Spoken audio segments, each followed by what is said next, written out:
ஒரு மகிழ்ச்சியான செய்தி. இதயம் நலனையின் விலை லிட்டருக்கு ரூபாய் 105 குறைஞ்சிருக்கு.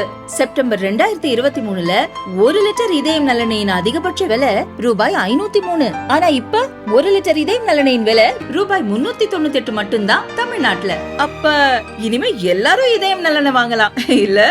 பாகிஸ்தான் ஆக்கிரமிப்பு காஷ்மீர் இடம்பெறாமல் ஜம்மு காஷ்மீர் முழுமை அடையாது என்று பாதுகாப்புத்துறை அமைச்சர் ராஜ்நாத் சிங் தெரிவித்துள்ளார்.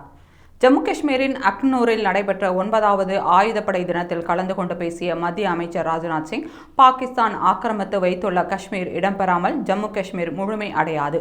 பாகிஸ்தான் ஆக்கிரமிப்பு காஷ்மீர் என்பது அந்த நாட்டை பொறுத்தவரை ஒரு அந்நிய நாட்டின் நிலைமை. பாகிஸ்தான் காஷ்மீரில் பயங்கரவாத பயிற்சி முகாம்களை பாகிஸ்தான் நடத்தி வருவதை நிறுத்திக் கொள்ள வேண்டும். 1965ஆம் ஆண்டு அக்கனூரில் இந்தியா மற்றும் பாகிஸ்தான் இடையே நடந்த போரில் இந்தியா வெற்றி பெற்றதிலிருந்து பாகிஸ்தான் சட்டவிரோத ஊடுருவலை ஊக்குவித்து வருகிறது. கடந்த காலங்களில் காஷ்மீர் வித்தியாசமாக நடத்தப்பட்டதால் இந்த பிராந்தியத்தில் உள்ள சகோதர சகோதரிகளால் டெல்லியுடன் இணைய முடியவில்லை என்று தெரிவித்தார். மேலும் இந்த இடைவெளியை குறைப்பதற்கு சரியான நடவடிக்கைகளை முதல்வர் உமர் அப்துல்லா எடுத்து வருகிறார் என்றும், டெல்லியைப் போலவே காஷ்மீரையும் மோடி இதயத்தில் வைத்துள்ளதாக அமைச்சர் ராஜ்நாத் சிங் கூறினார்.